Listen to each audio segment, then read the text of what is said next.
Hello, everyone. Alex here again. For the next few weeks, Ryan and I are still trying to organize our schedules and work out what Season 2 is actually going to be. Unfortunately for you, our dear listeners, that means no content. Well, we had the big brain idea that in the context of our podcast about fanfiction being canon, we would ask some other podcasts to host some episodes for us. In a sense, they're creating fanfic episodes about the fanfic show. Or something like that. Who cares? Let's not get too deep with this. Without further ado, I'd like to introduce the Absurdist News Podcast. This is a podcast between three friends, Marks, Max, and Dave, where one host will find news articles to bring to the group, and the others try to tell which ones are fake.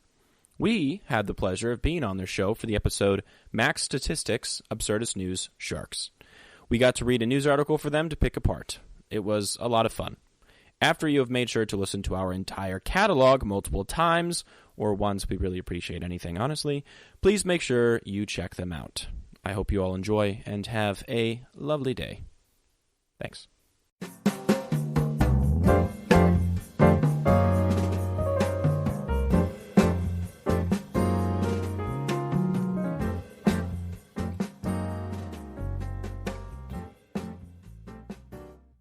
Hello, Suck My Fanfic. I'm Marks. I'm Max. I'm Dave. And we're not the usual hosts here, but we're from a podcast called Absurdist News, and we're going to be taking over for Alex and Ryan, telling you about some fanfiction.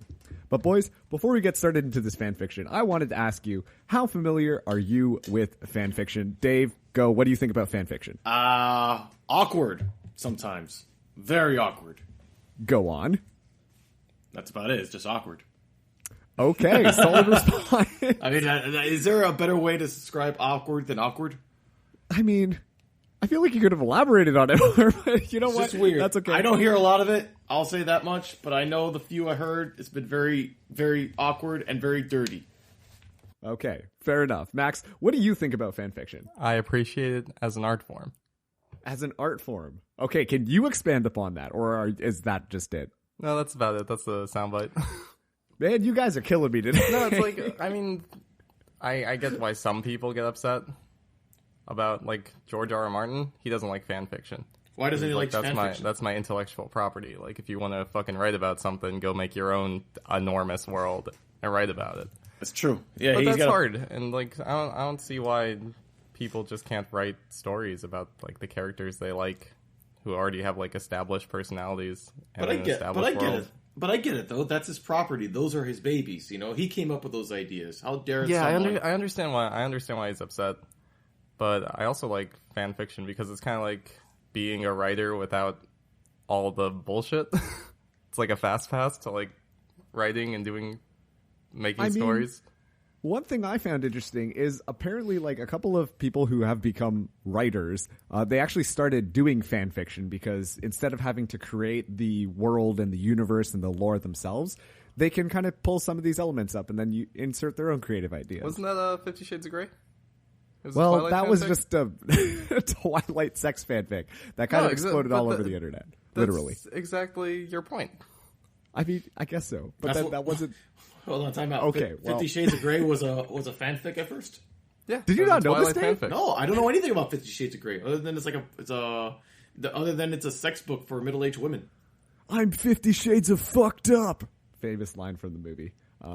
It started out as a Twilight fan fiction, and basically it got so popular that she just decided to change the names of some of the characters, and that's 50 Shades of Grey for you. You into bondage, Marks? Not particularly, are you? All right. There we go. So, first, I would like to say something about fanfiction, which I thought was actually really interesting, because I feel like I was more on Dave's side of things, where I'm just like, man, this is just a bunch of smut, and I am good, because this is very uncomfortable. But, I don't know. After listening to this podcast and kind of reading on some more stuff, I was like, wow. I actually have read some fan fiction before, and I didn't realize it was fan fiction. So, honestly, I think it's kind of a cool thing. Although, I do kind of see why some people would be pissed about the intellectual property kind of stuff, because that's just how it be sometimes, you know? It happens, yeah. I agree. Yeah. Okay, So, are you ready for the fan fiction that I have prepared for you guys? I personally excited. didn't write it, but I found it. Lame. Listen. Do we have to give writers credit? Because I don't want us to get sued. Yes, we do. Okay. And I'm going to be talking about all of that as we kind of do that. But the thing is we're going to be talking about Overwatch. Oh, it's coming out for the Switch now. It is. It is coming very out topical. for the Switch. This is incredibly topical. Good As a matter job, of fact, all of us play Overwatch together, Yes. and it's been pretty good. Oh, we should do that after the podcast. We should play a couple okay. games of Overwatch. Yeah, we could do that. That sounds like fun. It does sound like. Oh, we should have been playing Overwatch while discussing Overwatch. You know, I feel like that's probably going to be just a little bit crazy. Okay, let's go. Okay, let's do this. So I've got two stories for you here, and basically, I did not know where to look for fan fiction because I have never looked for fan fiction ever. But thankfully, Alex from Suck My Fanfic gave me a site that is called Archive of Our Own, and they put all sorts of fan fiction. So I'm going to start with one. I'm going to read you some of this, and then after some preliminary thoughts, because I feel like there's a good... you'll see what's going to happen, and then we can transition into the other one. So this one is kind of a fun fan fiction. It's written by Benevolent Errancy, Errancy, and it's called Lost in Translation. Okay? Oh. So one thing also, too, that I'm going to point out is a lot of people like Genji and Jesse McCree. A lot of fan fiction about them. Just being, like, really good buds. Did I say Genji? I meant Hanzo. Oh yeah, I thought it was Hanzo. Yeah. Yeah, I was about to call you out the on whole... that one. Yeah, like the whole archer and the sharpshooter type thing, and like them being like buddy cops, essentially. They're hot. Isn't that? Well, all it's right. basically Rush Hour. Holy shit, you're right. Okay, all right. So, I'm just going to read some excerpts out of this one, and you guys can react as you see fit. Okay. If you do not stop playing around with that belt, I am going to whip it off you and press you down against the nearest table. Whoa! Genji nearly fell off of his stool. Oh, okay. Whoa, are we? Is this a sex fanfic? Now, Genji was self-aware enough to acknowledge that in his misguided youth, he had been more than a little wild. He had sought all the pleasures of the body could offer, without thought or repentance. I guess it is. Can you be a little more like sultry when you're reading this? You're very What is the- straightforward. I don't want to hear. I don't want to hear sexy marks. Okay. Okay, here, let me try I want this to hear one. sexy marks. And it was more than likely that during his shameless escapades, he had possibly regaled Hanzo with an anecdote or two more than he would have liked to have heard. Okay, a lot more than one or two. But what was a stiff older brother good for if not for riling up? There's a lot of typos in this, so I'm trying to read through this as quickly as I A can. lot of innuendos too. My dirty mind is going wild. Still, there were things you never needed to hear your brother say, especially in a crowded cafeteria, and this was one of them. So at this point, I'm going to point out that like it's kind of like Overwatch High School, if you will, and I guess it's like lunch break, and so makes sense. all the cast of Overwatch is like eating lunch in the cafeteria, and so that's kind of the mental picture there. Okay. Genji, are you all right? He heard Mei ask from around a mouthful of her lunch, but he was too busy awkwardly clambering about, trying to keep himself from falling wholly to the floor while still twisting around to figure out what the actual fuck. A short ways across the room sat Hanzo. He already had a tray of food in front of him, but Hanzo was mostly prodding at it. His focus wholly turned to McCree. McCree, who was leaning against the table Winston and Anna were sitting at, tugging at his belt. I swear these pants aren't doing it for me, McCree was saying as he pulled at the jeans yet again, resettling them on his hips. Belt loops are too small, I reckon. Belt don't fit properly. It's pinching something fierce. And Hanzo. Genji watched Hanzo's eyes dip as McCree shimmied about in his pants, unmistakably focusing directly on, oh God. Genji swore he could feel his brain short-circuiting. There was no way he was ever getting that image of his brother staring directly at McCree's wiggling, jean-covered ass out of his head ever again. Oh dear goodness. Marks, your Western No. voice is better than your sexy voice. Yeah, no, I know. No. Worse than that, with Hanzo's words still crashing in his head like a klaxon, Genji realized he was never going to get rid of the mental image of McCree, who had been all but a brother to him during his troubled years in Overwatch, and his actual literal brother doing that out of his mind ever again. Completely obnoxious so who's to the Genji, top who was... between the two of them? Pardon? Who's the top? Who's the bottom? Oh, I mean... Oh. I feel like McCree's I don't the bottom. I don't want to imagine that, but... No, Max, why don't you tell us? You got us here. I think it's McCree. Yeah, McCree's the a bottom. cowboy. He's a cowboy. Completely oblivious to Genji, who was currently resisting the urge to dry heave some distance away from her, Edna just shook a fork at McCree's ever-constant, ever-garish belt buckle and told him, "Some people may consider this a sign to get a different belt." McCree just snorted. Nah, the pants just have to go. Can I just say, never in my real life has anyone been concerned for me about a belt. Like, who goes around going to people, putting their hands in people's belts? It's super weird. Who does that? I've had a girl do it to me a couple times. Why? Do I have to tell you? I can use my imagination a little bit. Okay, I apologize. But still, like, does anyone, if you're sitting at an Arby's, Mac, is anyone going to use, like, hey, nice belt? That's a good point, yeah. Damn that belt, son. Okay. Please, muttered Hanzo into his curry, and Genji felt his eyes bulge, darting immediately back towards McCree to see if he had heard. He had to have heard. Hanzo was only a table away, and he wasn't talking quietly, and he was speaking Japanese. Genji? Mei said again, tapping at his shoulders.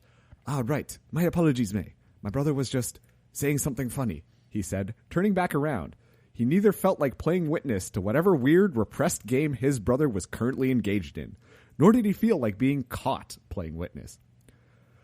Oh, does he know how to do that? She asked with mock sincerity that made Genji chuckle. No, best to put whatever that little exchange was entirely from his mind. And that's where I'm going to stop on that one, because this, you can kind of imagine where this one's going. I'd like to hear where it's going.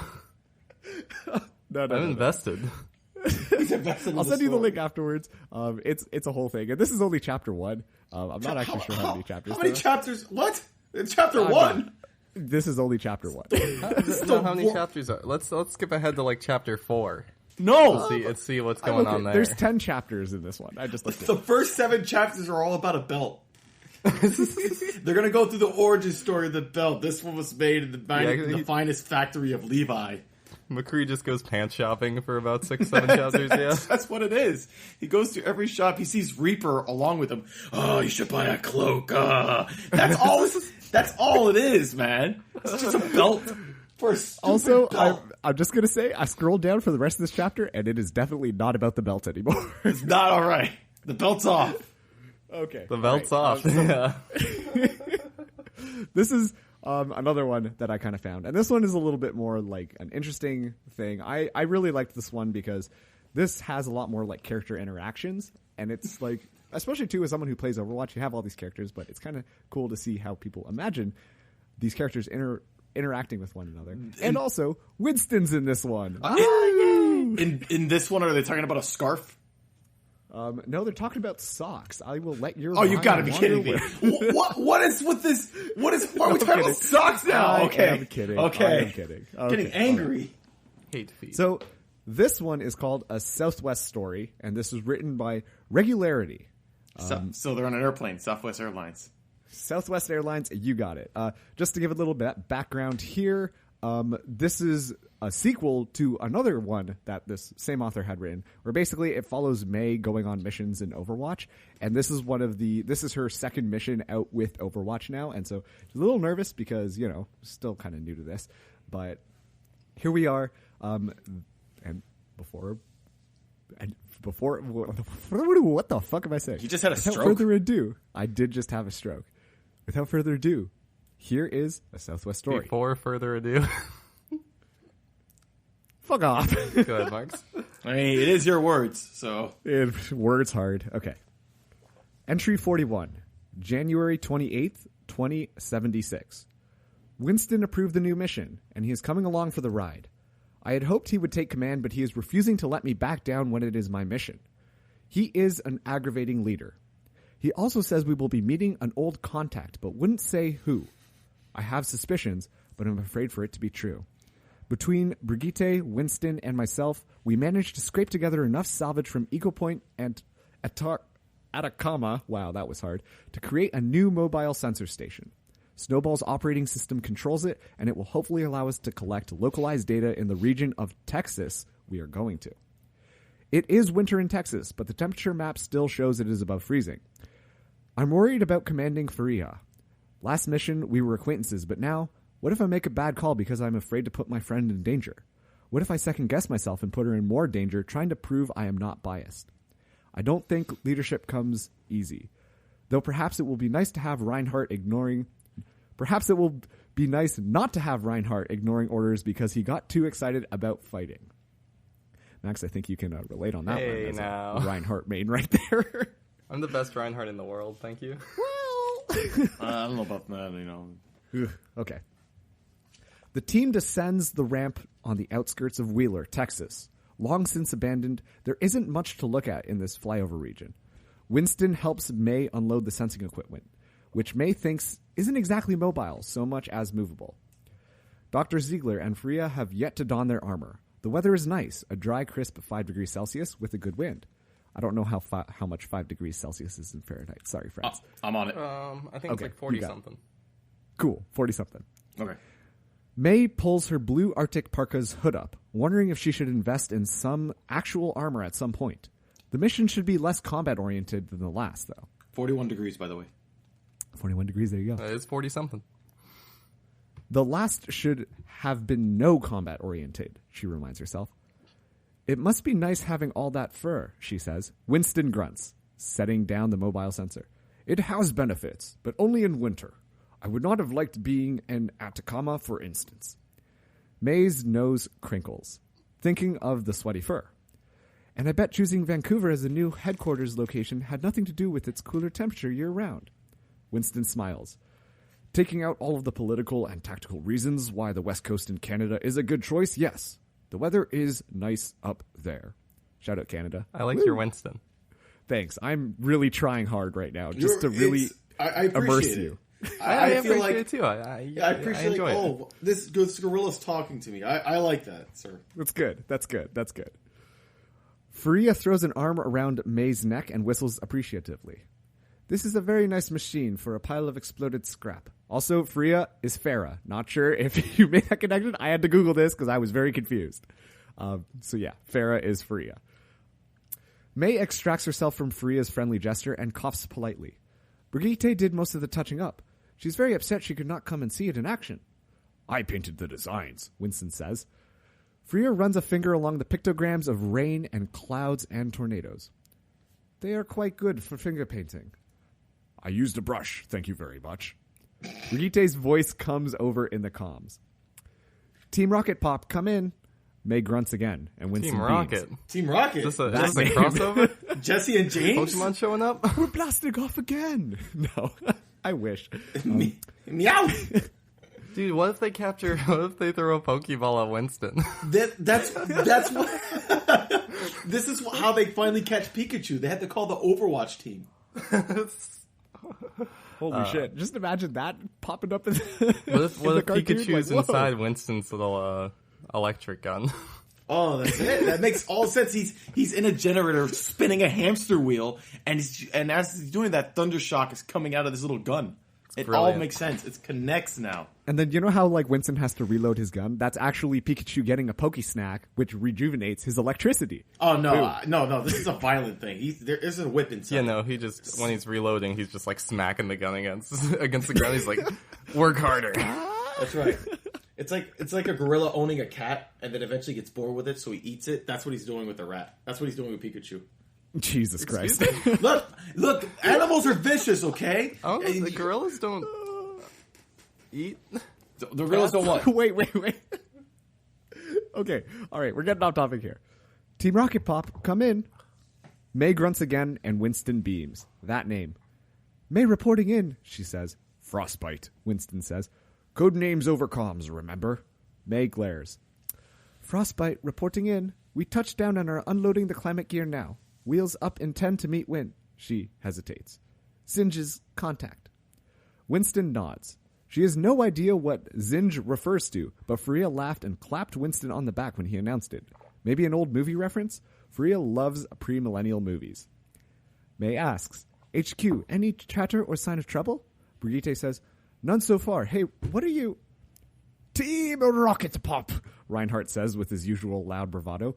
Good luck on your weather watching today. I hope you kill many clouds, Snow Queen. We are not killing clouds, May says, but there is a brief scuffle on the comms and Brigitte scolding Reinhardt. He should have said prepare for trouble. I make it double. That's right. Beat me to it. If a Brigitte, I'm just saying. The hamster's meowth. I'm just saying it right now. What's the hamster's name again? Hammond. Hammond. Hammond? Yeah, he's clearly meowth. Hammond the hamster. Hammond the hamster. What's his robot called? Is it Wrecking Ball? What do we call it? Yeah, Wrecking Wrecking Ball. Ball. Yeah. Gotcha. Yeah.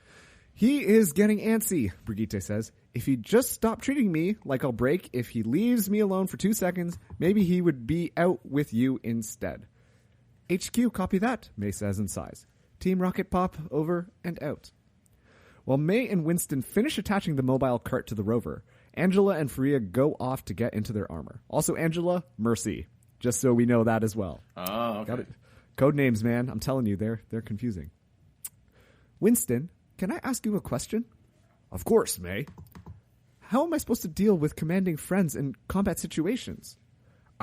Winston stands to his full height and on 2 legs, stretching and scratching at his chest.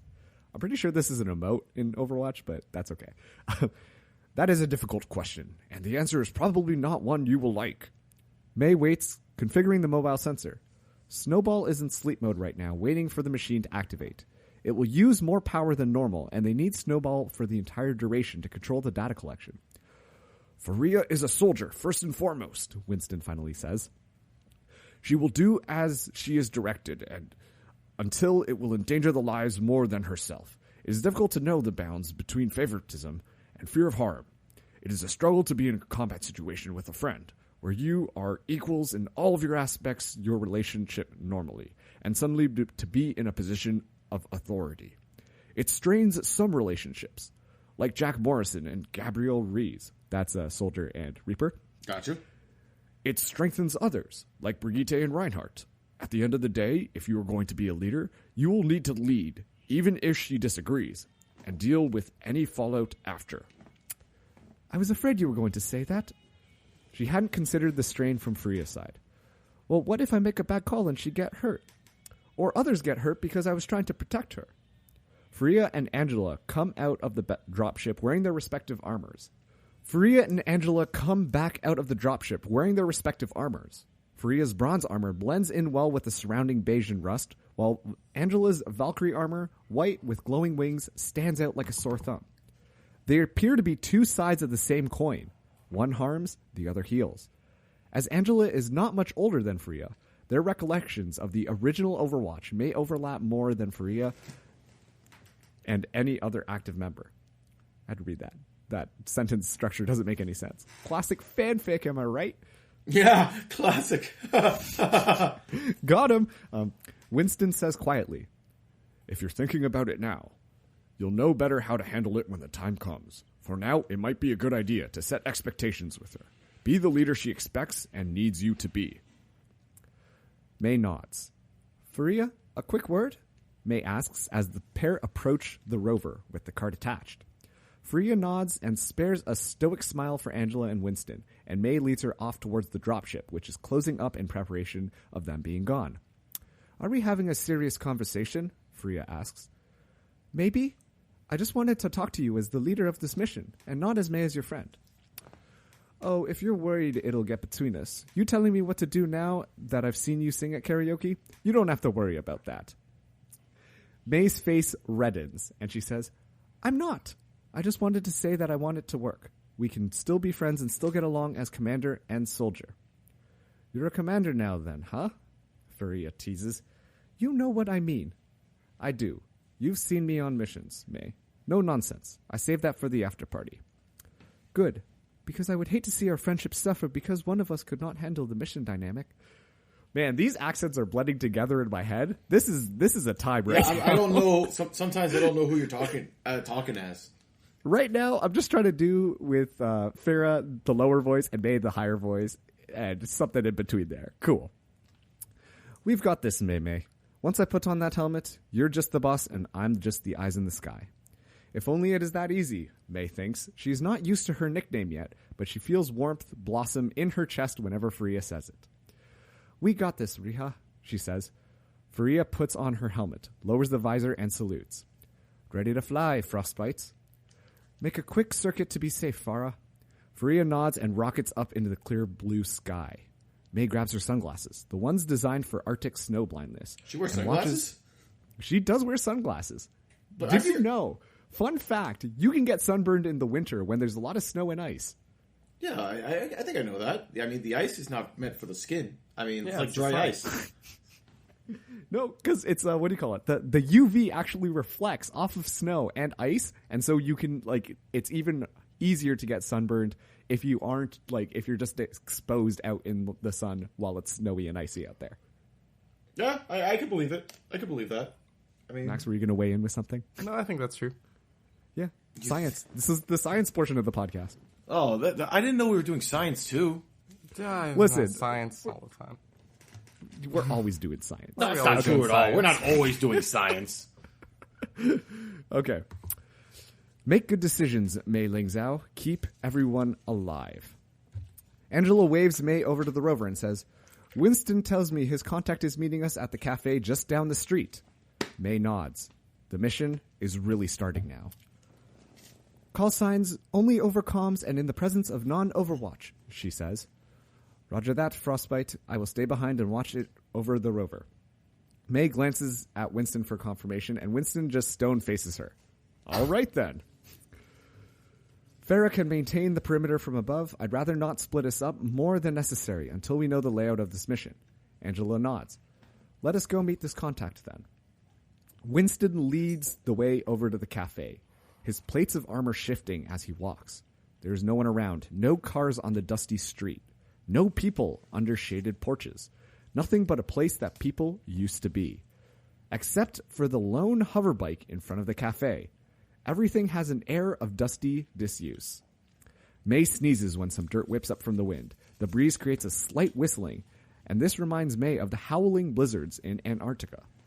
She says, Farah, report, in the comms. Not even the buzzards want anything to do with this place, Furia responds. Only thing that's moving is the dirt. Keep an eye on the dropship and rover. Zinj, anything on the scanners? Winston shakes his head. One sign of life in the cafe, some smaller life forms creeping around, but nothing more dangerous than a scorpion. I don't like scorpions, Angela says. Any creature that can kill you with its tail is not to be trusted. May ignores that and inspects the hoverbike as they pass. It is dusty, but recently ridden, with dirt tracks where its rider walked inside the cafe. Tracks with a curious divot behind the boots. This says it is the Deadlock Gang, May says, observing the paint job. Are we meeting a criminal? In the strictest sense of the word, yes, Winston says, but we can trust him. You'll see. May isn't so sure, and in the future she is not going to allow members of the team to hold back secrets for some sense of drama. Not even Winston. I'm going in, Winston says, pulling his Tesla cannon loose and lopping in on one big gorilla fist. A bell rattles lifelessly as he opens the door inward and waves May and Angela forward a few seconds later. May steps in, removing her sunglasses as she walks into the darkness, waiting for her eyes to adjust. You know, that's good. Don't wear your sunglasses inside. Don't be that guy. That's just a personal Marcus note right there. I'm that guy during work, honestly. I think it's cool.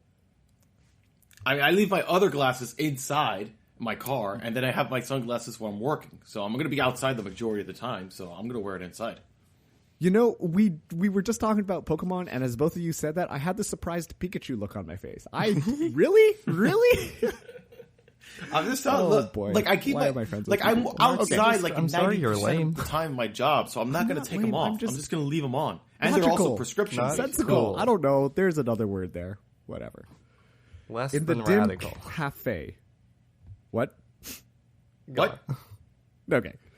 In the dim cafe, lit only by the dusty sun shafts, raking in through broken blinds, sits a man with a cowboy hat tipped over his face. Oh, that's McCree. I know McCree when I hear him. He appears to be snoring, and May does her best to keep from squealing with delight as she recognizes him. When Angela walks in and sees him, she gasps. Jesse McCree, as I live and breathe. He grins and tips his hat back. A ruse then, pretending to be asleep. May can't believe it's him. He says, that voice is familiar. Ain't I killed you before? And that's where it ends. That's it? That's chapter 1 right there. There's no talk about a belt? No belts, nothing. This one is actually currently ongoing. Right now there are 6 chapters written. So if you want to hop into this one, then yeah. All that suspense. Minimal sex. Minimal sex. You know, all I was worried. All that suspense of the mission and my leader, and it's just Jesse McCree. Hello, howdy, and that's it. Like, man. But you know they're gonna get up to some shit now because this is what it all. Well, pops off. I'm not gonna hear that now because the chapter's over. Well, Dave, what do you think about fan fiction now? You want to read what's gonna happen, don't you? No, not anymore. No, not anymore. I mean, you know, it's like that. It's like the season finale of Walking Dead, where where's this guy? Negan shows up. He's about to bash someone in the head, and then season's over. We gotta wait 6 months now. I hate that. They waited for 6 months to figure out who died in The Walking Dead. It was like 6 months. It felt like an eternity. And then when you got the answer, you weren't satisfied with it. It was like almost a bait and switch. Wait, didn't they I don't know if this is spoilers, but like this is a while ago. I don't care. It's been 3 years. It's spoilers. They first killed Abraham. All right, the redhead guy with the goatee, and then all of a sudden someone punches Negan, and it's like, don't do that again, and blah blah blah. And then he smashes Glenn in the head with his eye popping out. It looks like gore porn, and it was just uncomfortable. And after that, I was like, all right, that's it, no more. And that's when you stopped watching The Walking Dead. And then you continued. See, they got you. No, they got you, Dave. I watched one more episode. I watched one more episode, and it's like, it's the same thing where we have to run for supplies and stuff like that. It's like 5 seasons of supplies. Like, do something else besides supplies. I'm sorry. I mean, it also is The Walking Dead. They kind of do that. But hey, what'd you think of this fan fiction? Overwatch. That was kind of cool, right? I can't believe I'm saying this. The first one about the belt was better. The first one was better. Really? Yeah, I was more invested. I think it moved quicker, too. It was just It definitely did. It did move quicker. Yes, exactly. See, to be fair, I was reading both of these on the bus, and so, like, after I read chapter 1, because I just kind of just banged it out all in one thing, I was like, man, I kind of want to read this next chapter. And so that's why I was like, oh, this is kind of cool. But then, yeah, the first one is a lot more about romance. Marks, you're an intellectual, apparently. Thank you, Max. Were you trying to insult him? I'm very confused. No, I couldn't tell. It's just, Dave, you and me, we like the nitty-gritty stuff. Yeah, you like the romance? I don't like the romance, but at least I was like, the belt, it's different. I never heard anyone looking at someone's belt. I mean, yeah, no. I mean, McCree's it got was pretty pretty obvious belt. that was supposed to escalate into something else, right? I don't know. Maybe they're a bunch of fashionistas. I don't know. I mean, something like that. Well, hey, if you enjoyed listening to us talk about fan fiction for Overwatch and to discuss that, check out our podcast. We're called Absurdist News, and we basically just do 2 truths and a lie with news articles, where one of the articles is fake news. And More like 4 truths. More like 4 truths and a lie. Well, all right, geez, way to get into semantics there. Oh my gosh, really? I'm trying to give the people the information in their podcast, and you're sprouting out lies. All right? Yes. Well, I'm not sprouting lies necessarily. I'm just using the form of analogy, which Why are is we also saying a sprouting? great tool. It's spouting. Is it spouting? Yeah. Is that sprout? Spout? I think Max is right here, and I might just be a dumbass. Sprout? Cool. All right, I'm okay with you being dumb. Plant thing. Well, shit. Okay. Well, anyways, thank you to Alex and Ryan for letting us guest host this episode of Suck My Fanfic. And keep listening to them because they actually got me into fanfiction a little bit. Otherwise, okay, so what they usually do for Suck My Fanfic is they have this like very intellectual like final statement that they read out at the very end. And so I tried my hand at writing something intellectual here, and I want you guys to listen to it, and you're going to give me your feedback after I read it out, okay? All right. Regardless of who we are or what we might be doing, there is one inescapable fact. That is, we are always a part of a team. Missions can be difficult, whether it's completing a task for Overwatch or even 3 friends agreeing on a time to record a podcast. But one thing remains. Trust and respect for one another can ensure things go well, and as May takes her shot as being a leader and trusting her team, it's going to go shit. I actually mistyped it, and I accidentally deleted that. So there goes my intellectual statement there. Wow, Hey! how Yeah, Mark. intellectual. But You there had is it. another lesson It learned. started really strong. I fell And then it apart petered really off. fast. You lost confidence. Well, can I have it? I have an intellectual quote. Can I say an intellectual quote? Hang on, Go there's for it. more. I do have a Mark, final line here that I wrote. you're done. You're done. Can This I is have about it? teamwork. It's Dave's time. It's Dave's All right, here we turn go. You now. ready? All right, I thought about this. Here we go. Life sucks, and then you die. How's that? Is that pretty good?